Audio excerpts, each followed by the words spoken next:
This is LA's first. Live from Los Angeles, welcome to the Dr. Erin Show. We're all about manifestation, transformation, and breakthroughs. It's time to claim your birthright of prosperity, vitality, and love. So grab your tea or coffee because together we're awakening the world. May you live your truth. Are you ready for a breakthrough in money? I know I am. We always can break through to higher and higher consciousness of a flow, of a currency, of recognizing that all wealth is created from within. So let's do this thing. Live from Los Angeles, this is Dr. Erin, and we come together to know the truth, live on spiritual principle, and definitely align to universal law because we are universal law. We truly believe that when somebody awakens, they have a gift and message to bring to the world, and together we're awakening the world. So let's do this thing. This is a new series on the podcast on money breakthrough. I am so incredibly excited for this series because I know it's going to transform so many people's perspective, their consciousness, their way of thinking around money, around the flow, around the currency. John Randolph Price said, money is my own natural energy field. So MONEY represents my own natural energy field. So we're going to break on down, you guys, the metaphysics of money, the metaphysics of how to get in flow and in the currency of the truth of the expression of the energy that you are backing. So let's break this on down. This is Dr. Erin. I'm a doctor of divinity, and we teach metaphysics. We teach universal law. We teach the science of mind. We teach how the subconscious mind is connected with the subjective mind, which is one as universal law. We are here as spiritual beings demonstrating in form. We are literally using this masterclass to develop our consciousness, to really be able to experience the depths of our soul in form. And so I just want to say thank you for being here. I had the best week, such a great week, such a transformative week. We had so many people in the challenge and we celebrated this week because what happens is we train everyone as CEOs of their personal and professional life, and we go through 12-week cycles each quarter. And at the end of the quarter, we celebrate. We celebrate all the wins. We take inventory. We take a look at what worked, what didn't work. We recreate our life purpose statement.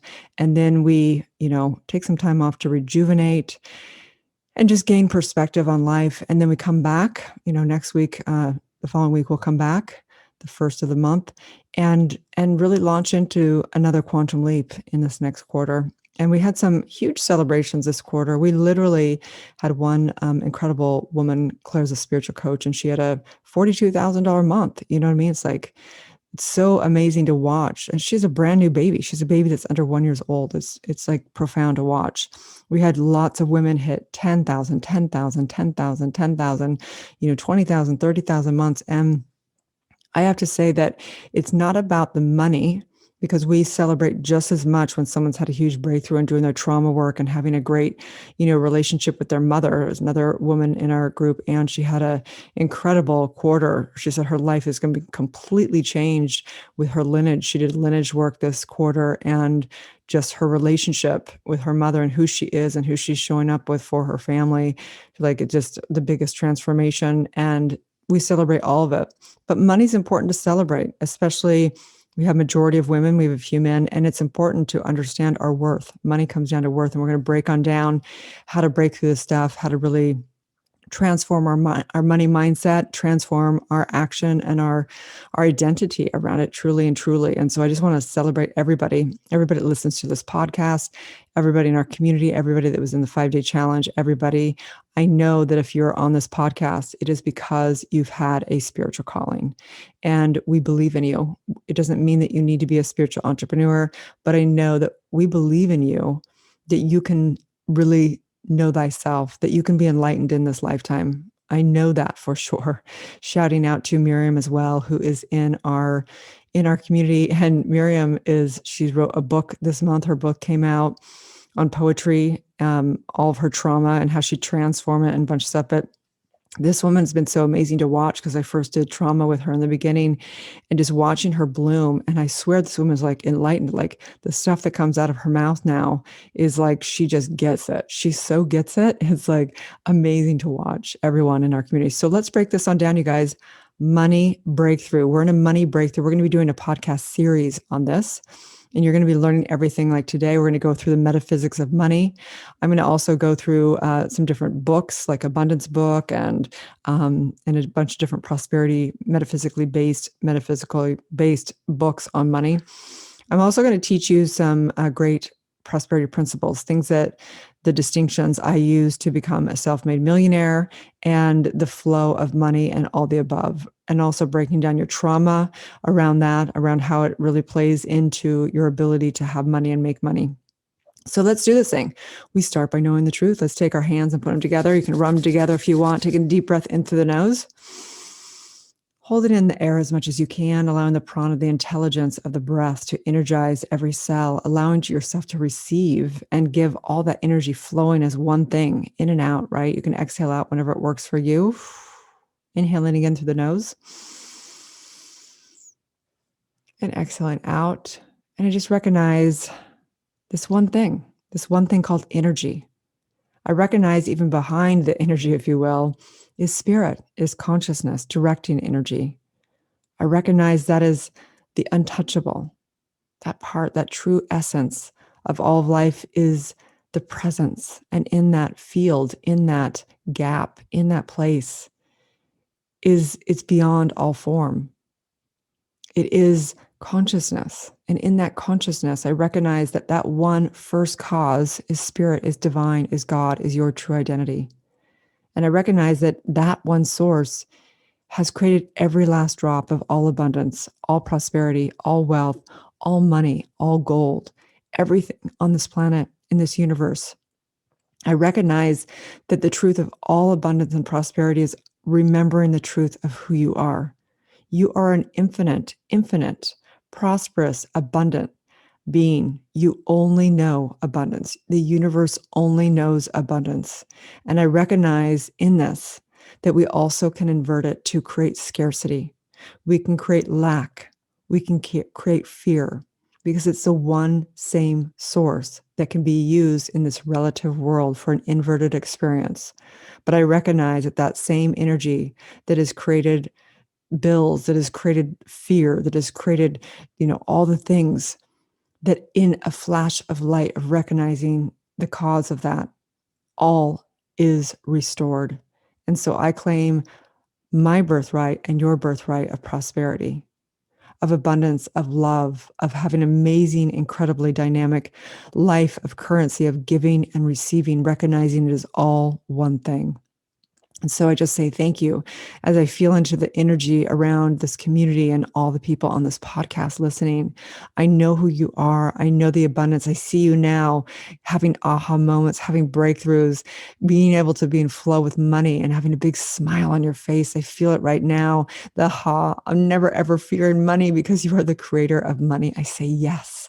I say yes to prosperity, abundance, cash, monetization, all the above, being able to serve and give and receive all as one, as together we say, and so it is.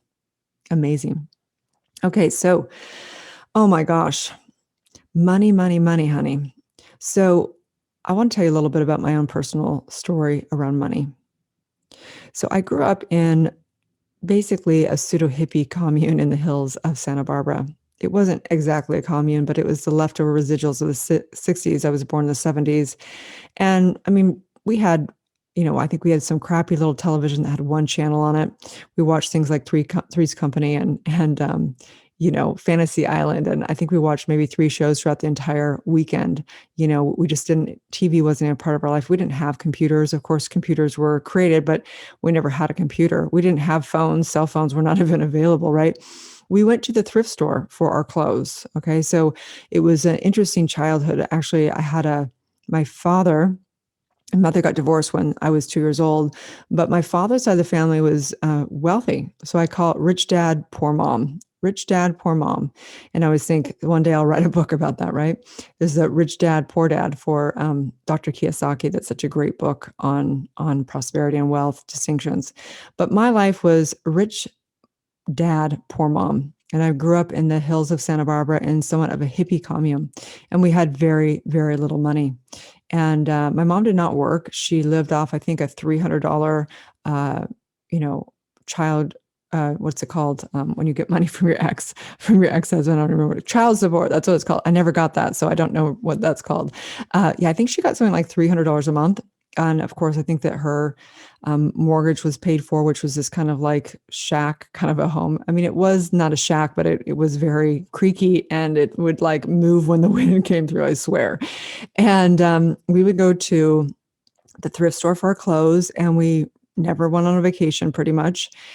Well, we never went on vacation. I never even stayed in a hotel room ever in my childhood, I don't think. And then I would have these times that I'd go down to my father's family. I'd see my father maybe a couple weeks out of the year, and we'd go down to his parents, or his mother's home, which was a beach home down in San Diego, my Gammy, and I loved her so much. She was such an amazing woman. And what happened as a little girl is I correlated kind of chaos to being poor, and I associated love and harmony with having money, because when I went down to my father's mother's place, she was very probably a little bit OCD. She would have us wash our clothes every single morning. She was very organized in everything. Everything was nice. We would, go up like shopping in the morning, and then we'd go down to the beach and be in the ocean all day long. And then we'd have meals, prepared for us, and everyone would get dressed up for dinner for an early cocktail party, and then whatever. As little children, obviously we didn't drink. But the point is when I was at my mom's, I love my mom and we have the most amazing relationship. But my mom was she was a bit lost. She didn't have support. Her parents basically disowned her because she had married somebody with money and they didn't like them because they were of color. And so it's like I came from kind of two universes, and it's something that I don't think people know about me, but my mother's side of the family had some indigenous, it was like I lived in a family of color, and then I also lived in a white, privileged family, and both were amazing people. Actually, my father's family was really very sweet. My mother's mother was kind of not that sweet, honestly, and so it was really interesting, the association I made between money and what it meant to be in life. So I decided very young at an early age. And the reason why I'm telling you this is because I want you to kind of track your childhood, track what went on for you. And I will never forget, there was a moment. What happened was, it was my sister's birthday. I don't know how old she was. I don't know how old I was. I would assume I was 5 or 6 years old or something like that. And it was my sister's birthday, and she had decided that she wanted to go ice skating for her birthday. There was a rink down in Santa Barbara. And the day of my sister's birthday, my mom came to me and she said, I can't afford to take you. Your sister has 2 friends going, and I can't afford all of you. So you're going to have to stay home when we go ice skating. And I remember being devastated, like literally devastated. It was a traumatic, I was bawling. I had put such meaning around it. I was like probably hyperventilating. I was so upset when they were leaving and driving off. And I remember in that moment that day deciding, and I decided I was going to have money when I grew up. I decided no matter what, I don't know how, but I'm going to have money. And sure enough, just like we know commands work, when you decide in the middle of a traumatic incident, you decide the decisions you make around all of life, your subconscious mind works for that. So what happened? I began to grow up. I actually got my first job in junior high. I started cleaning my mom's friends' homes and work offices. I waited tables when I was 15. I actually lied about my age and got a waiting job because you're supposed to be 18 years old in California back then. And they obviously didn't have the systems today. They couldn't track it. And I started waiting tables. And I remember I was making decent money even at 16. I think I'd made like, $2,500 a month, which is a lot of money back in the day.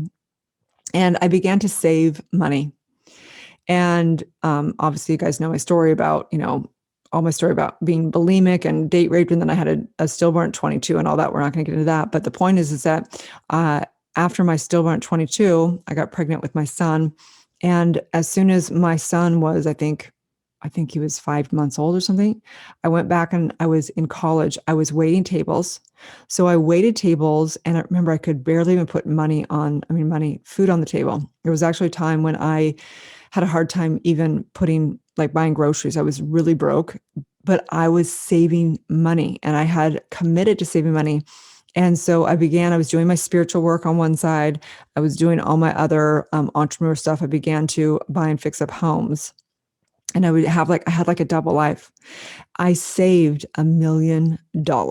Okay. And I'll never forget it because the day I realized I was technically a millionaire because I was looking at assets and what they were worth and how much money I had in the bank and all my kind of breakdown of my assets. I realized I was a millionaire. And in that exact moment, I realized that it was nothing of what I thought it was, because I thought that if I just became a millionaire, if I just had enough money, then I would be happy. Then my life would be complete. Then I'd feel prosperous.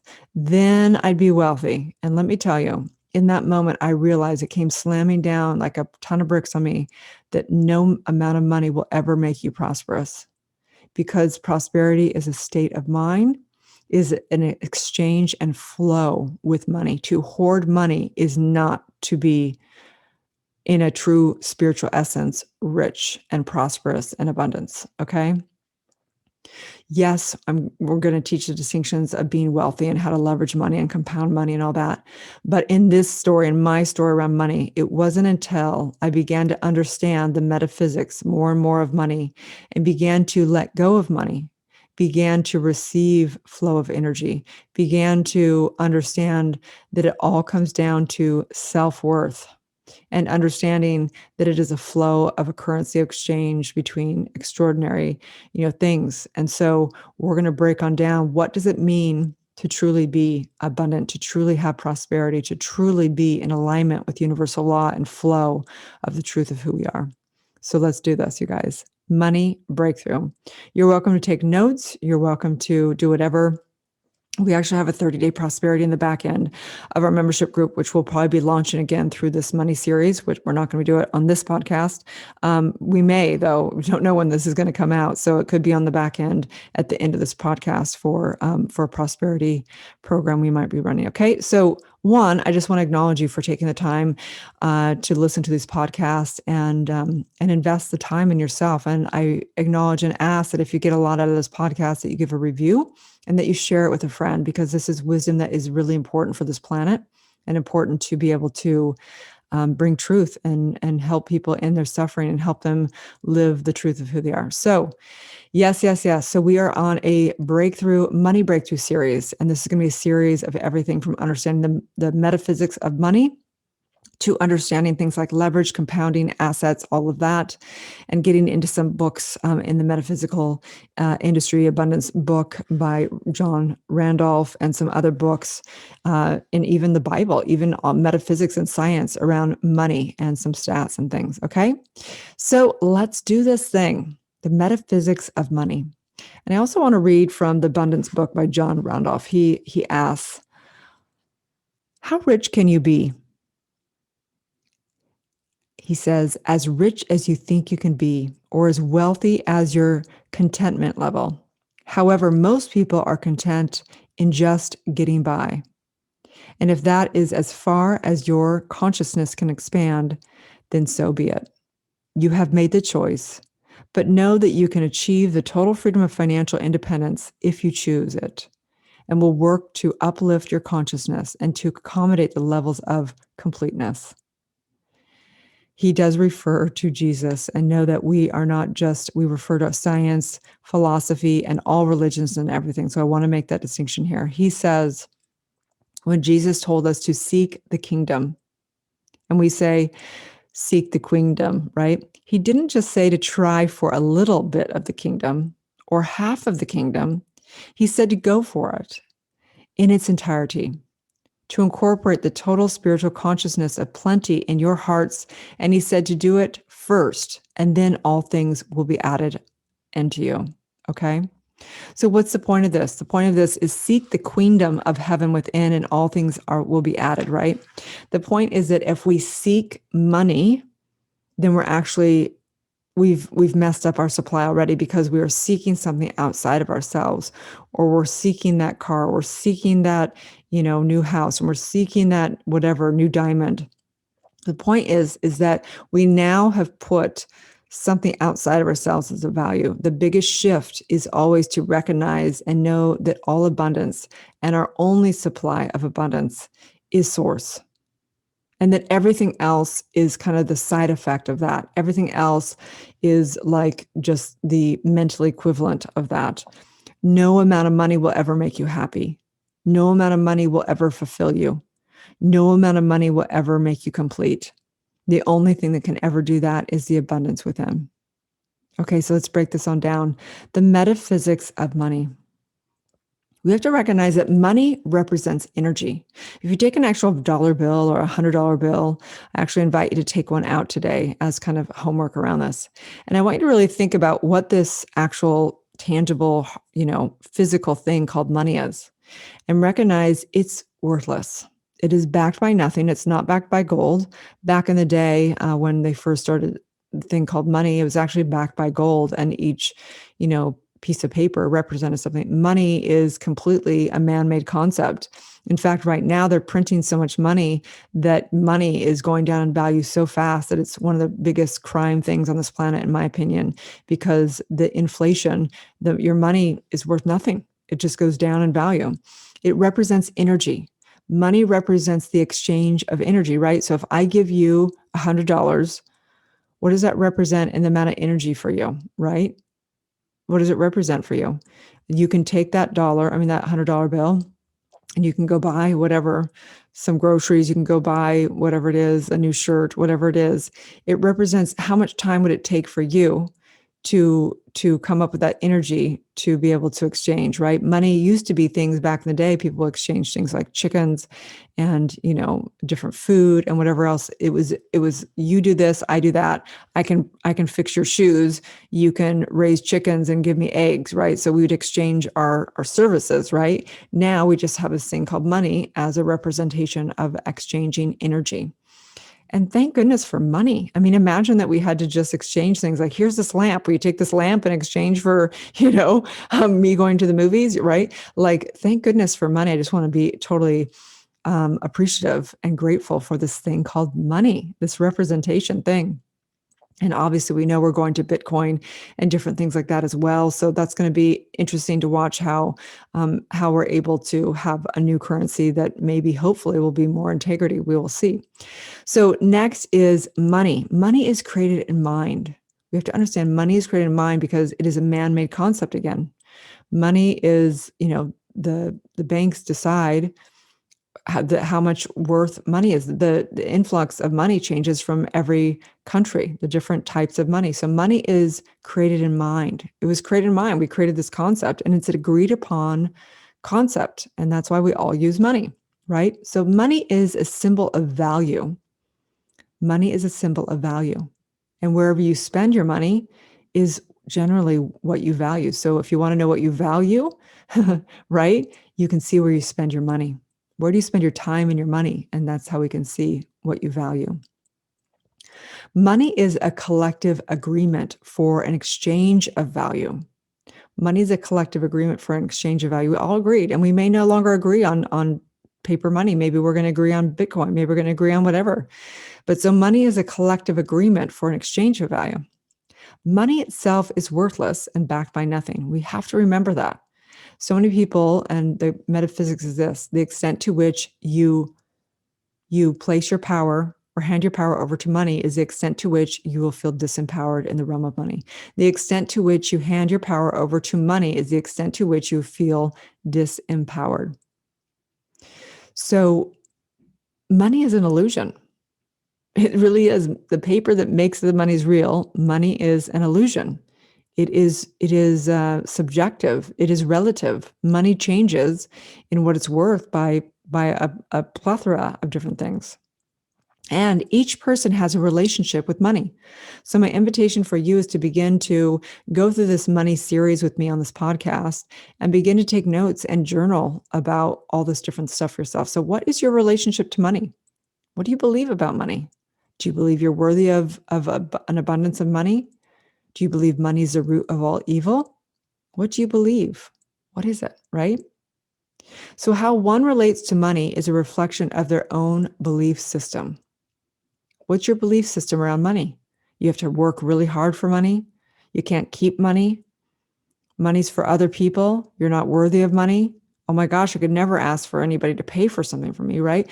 Like, what's your relationship? What are your beliefs around money?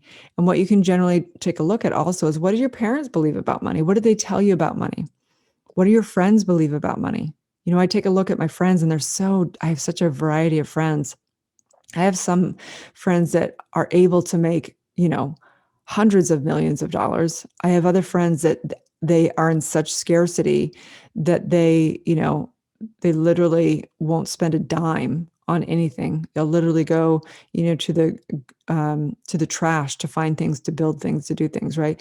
Like, so it just depends. Every relationship is very interesting. I have friends that have such flow of money that they make it as fast as they can spend it, and they make it again as much as they can spend it. And I'm here to say that I don't believe there is one relationship with money that's better. In that, for one person, they really value a lot of net worth, and they value that, and they get to have that.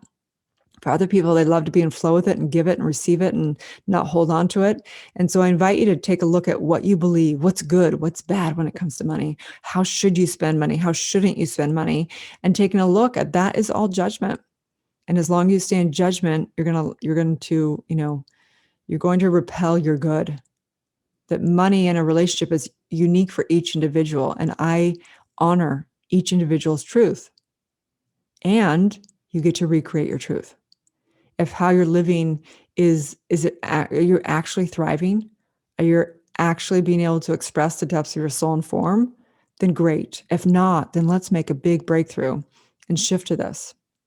So money is a symbol of self-worth. After working with, thousands of clients, I recognize that it all comes down to self-worth. So when we're doing trauma work around money, it's not necessarily around money. We get into the trauma.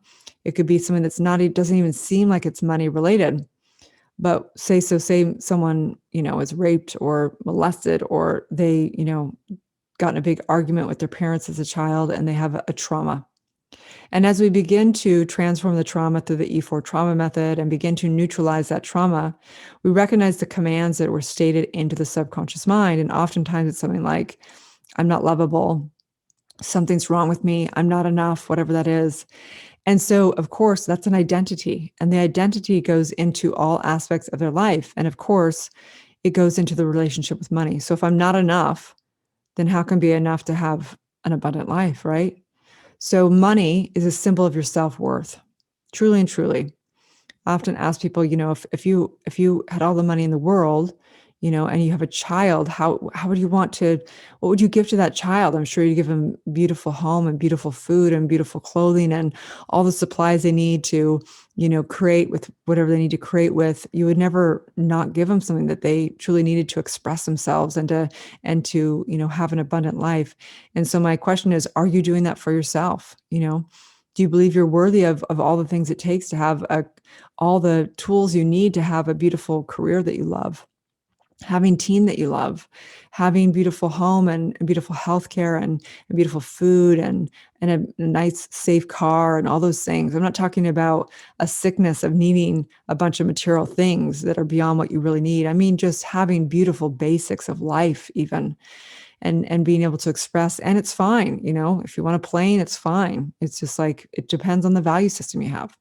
So the next metaphysical truth is there are infinite ways to make money. This is the ultimate truth that I always say, and this is what I ask you to do right now in your homework. I want you to write down every last drop of everything that you would like to have. If money was of no object, what would you have in your life? What would that be? What would you be doing? Someone would say, well, if I won $100 million in lottery, my life wouldn't change that much. I might have a nicer home. I would put a lot of time into, say they want to do philanthropy. I would spend time doing philanthropy. I would be around people that I love. I'd probably take a few beautiful trips throughout the year. And, they say whatever. And then what I want you to do is I want you to put money to that. How much money would that be per month? What kind of money would you need to make that? And then I want you to basically know that now You're in this masterclass called life, and that your job now is to rise to that occasion, because those desires would not be planted in your heart, in your soul, if it was not what is the truth for you.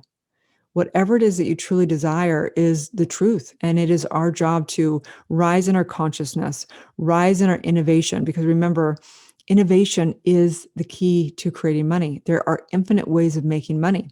So if you have that vision now of the life that you live, if you won the lottery, your job is to rise to that in your innovation, in the ways of making money, in the ways of getting your brain to begin to think bigger, your mind to think bigger. And so I know that there's infinite ways of making money. There's always infinite equations. Thomas Troward talks about this a lot in our Lineage of New Thought movement. He talks a lot about how there is infinite ways of putting the elements together in this universe. And so there's also infinite ways of making money. There has to be. There's only lack to the extent that you don't open your mind. All innovation is the key to more money. And when you open up to that field, yes, you attract it to yourself, even just through the law of attraction and everything, but you also can innovate. You're the creator as well. You're co-creating with all of life. You are life. You are the universe. So next truth is spirit within is the source of all innovation and all abundance. You have the first cause is within you. Spirit, divine, God is within you. It's the essence of who you are. You are not just the individual. You are the collective. You are the cosmic. You are all of the universe. And so recognizing that within you is all innovation, all abundance. The truth is there's only abundance. And any place that you're experiencing scarcity is because there's a lie. There's a limited belief. Scarcity and abundance is created in mind. It's the same use of energy. It's just inverted for scarcity. It's the same energy. So the next is an asset. Asset is something that generates more money for you, right? So I'm going to teach you in other podcasts what an asset is versus a liability, how you can really build your assets up, everything from great relationships that you work with are an asset to buying things that go up in value instead of down in value, okay? That's one of the key factors of understanding wealth, understanding how the universe works. The universe reflects wherever we put energy into, it reflects back abundantly, exponentially. And that's the same with the 3D realm. Wherever we put attention into, it will reflect back. If you want to put it into creating, liabilities, you'll end up with bills and having to owe money. If you want to put it into assets and things that go up in value, you will generate income and all this stuff, right? We understand also that assets is something that generates more money for you, and a liability is something that requires money to maintain or depreciates in value, okay? Compounding is money generating more money. And I'm going to teach you about this in another podcast around how you can begin to compound money by building assets, by building leverage, by all these things, right? And it's important to understand that this is also how universal law works, that money, everything that we create in this life creates more of the effect, right? So we're creating all the time our different habits and different things, and it's compounding. Whatever we're creating keeps growing exponentially. Leveraging, you're going to learn about leveraging in these podcast series as well. And money breakthrough leveraging is using other people's money or other ways of leveraging to exponentially create more money.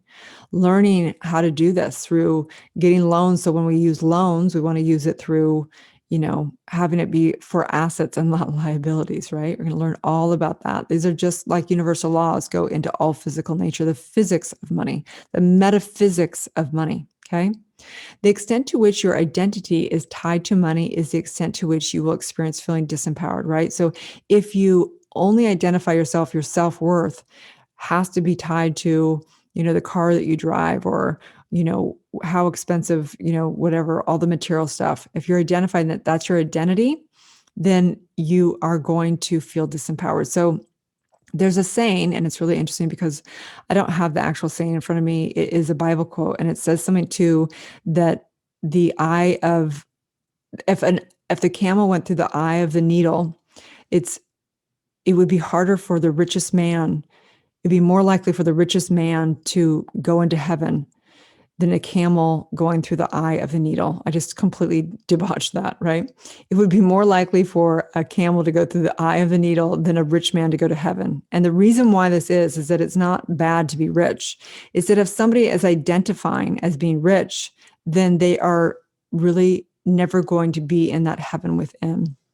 And it was interesting because one of the practitioners, she had a client that actually was having problems with money breakthrough. And he said, he had been raised in religion, and he was the one who brought that quote and said, I'm having a problem having money because in the Bible it says, about the camel and about the rich man, and why I've always had this whole thing that money is evil and money is bad. And the point is that we responded, and she was asking about what it means, what this meaning in the Bible means from a metaphysical standpoint.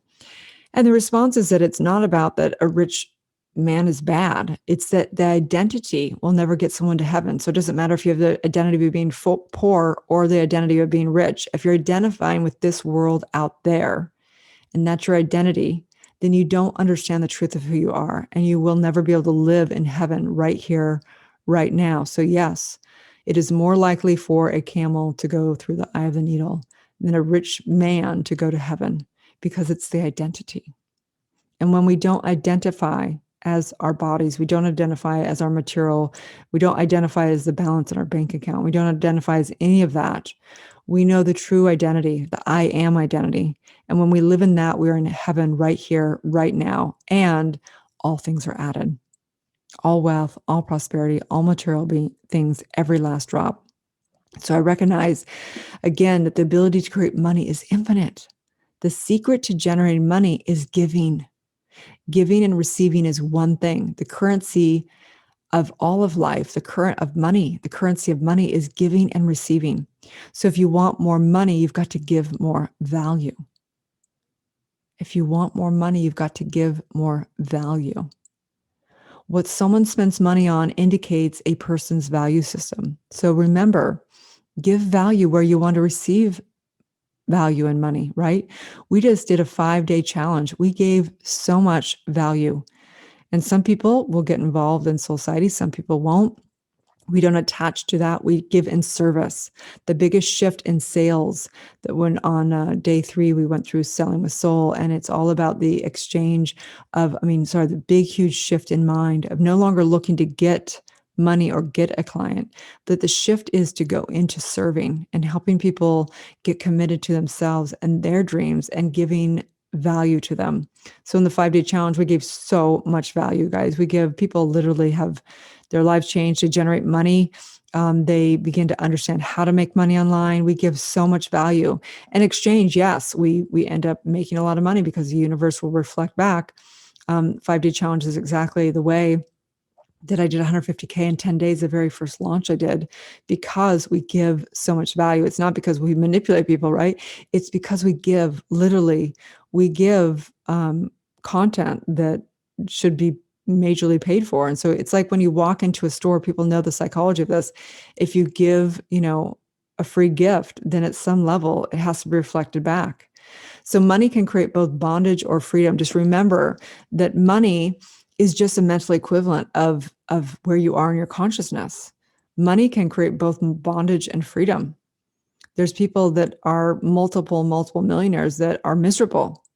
And so money does not necessarily create happiness. We do know that through stats that if people make under $70,000, that it does impact their happiness. Of course, it would impact because they wouldn't be able to have basics of life. But over that, once you're able to have your basics, like having food on the table and things like that, beyond that is really just a state of mind. I know people that don't have much money that are absolutely so happy, and I have friends that have a ton of money that are miserable, and vice versa. So it really comes down to your own consciousness, every last drop of it. But this money breakthrough is for you to begin to take a look and transform how you view money, recognizing that it's not out there, it's all coming from within. Money used for the highest good will give back exponentially. So the homework for you today is to begin to take a look at what is your belief around money? What is your belief system around money?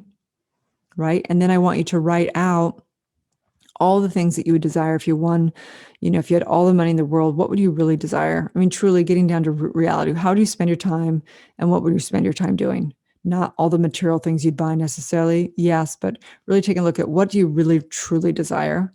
And then I want you to begin to do a firm mind treatment, meditate, vision, and begin to ask thyself, how can I innovate to create the mental equivalent to have the life that I desire? because you deserve to have the life that you desire. You deserve to have plenty because you are worth more than all the gold on this planet. And so let's just end this podcast off with affirmative mind treatment, knowing that we're going to be doing a series. I'm going to break on down some of these things even more from you, the kind of how to actually grow wealth from a money perspective, learning assets, learning liabilities, learning all that, learning how to transform your traumas around money and having breakthroughs around all of that, taking inventory of where you've handed your money, your power over to money, and so on and so forth, going through some of the metaphysical books on money. Okay, so let's do this thing. Take a deep breath in, take your hands together. You can put them together, put them at your heart, recognizing that we are connecting the right and left hemisphere. We're also connecting, oh man, I go away from this microphone. We're also connecting into the divine. We're connecting into the divine, connecting our higher self and our lower self, connecting into this one presence, this one love, this one currency, recognizing that the world is ours. Everything is ours already. Look at the abundance we have in our life right now. I'm sure you could go walk down into, garden somewhere, into a beautiful hotel, into the lobby and sit there and have a tea. It's all yours. It's all yours. When we open up our heart and have beautiful friends that have abundance, we go over to beautiful homes and have beautiful meals. We bring gifts when we come. We flow in our exchange. We hire people that have spent tons of time on becoming their genius, and they bring abundance into our careers and into our businesses. And in exchange, also, we have clients that pay us exponentially because we have spent so much time developing and being able to transform and birth people's truth and help them build their companies. And so they are so lucky to exchange, and they get 10x on their consciousness, right? We flow, we give, we exchange, we receive all the abundance back and forth. We literally are magnets, and we repel what no longer serves us, and we magnify and bring forth whoever and whatever is in flow. And so in this divine moment, I say yes to prosperity. I say yes to vitality. I say yes to money and monetization. I say yes to this beautiful thing that you are, which is abundance, which is prosperity. You are that. You are the one cause. You are source. You are one. This is your true identity, that I am. I recognize, if you understand the truth of you, who you are, the cosmic energy, the collective energy, all of that. In this, we open up our hearts, we open up our minds, we open up and say, show me the way, my true self, show me the way. May I be the mental equivalent of every last drop of every desire I have. May I live in alignment with truth and never look out there. May I never invert it for lack or scarcity. I recognize I'm in flow with all of it, and all of it's good, the good, the bad, the scarcity, and the abundance. I don't attach because it's not my true identity. And then I go back to source. I go back to that well. I go back to that infinite source. And I know it's all possible. And innovation, in opening up my mind, in creating in this lifetime. I know it's all abundance. It's all abundance. It's all abundance. It's all a breakthrough to the truth, the true consciousness, as together we say, and so it is. Yes, yes, yes. And so it is, you guys. Okay, I'm so excited to take this journey with you and the money breakthrough, you guys. So just begin to, again, brainstorm and journal on what your beliefs are around money. And then I want you to make an entire list of everything you'd want in life. And then we're going to begin the spiritual practice of asking our higher self, who do I need to become to be the mental equivalent of all that list? Who do I need to become to understand and not put my happiness based upon that list? Who do I need to become to just know that it's all within me already, and that prayers are answered the moment the prayer is done? Because the answers are already here in our heart. So to say yes, yes, yes, as together we say, and so it is. So I invite you to do it. Have a friend join you with this money series. We'll be bringing one out once a week, and you can kind of play with it, do journaling on it, practice it. We'll be using the Abundance book by John Randolph Price as well, and also have a 30-day prosperity course we may be kicking off here. I don't know yet. I haven't decided. It will be on the back end of all these podcasts if we are. Okay. Have a beautiful day, and may we all live our truth. Thank you for tuning in to Soulciete and Dr. Erin podcast. If you've had a calling to be a spiritual leader or coach, you can go to soulciete.com and check out our free training. If you've received value here, I would love it if you take a moment and give a 5-star review. In exchange, I have a ton of free gifts for you. Grab your free awakening book, 40 guided meditations, and digital manifesting masterclass. I also have a free money meditation and worksheet for you so you can begin to break through your scarcity mindset and claim your birthright of prosperity. You can get all of your gifts and learn about our upcoming transformational events in my bio link in both Instagram and Facebook. That's under drerin.tv, which is DRERIN.tv. Also, I'd love to invite you into our free private community on Facebook under groups called Soulciete. That is facebook.com/groups/Soulciete. That's SOULCIETE. Have a divine day and may you live your truth.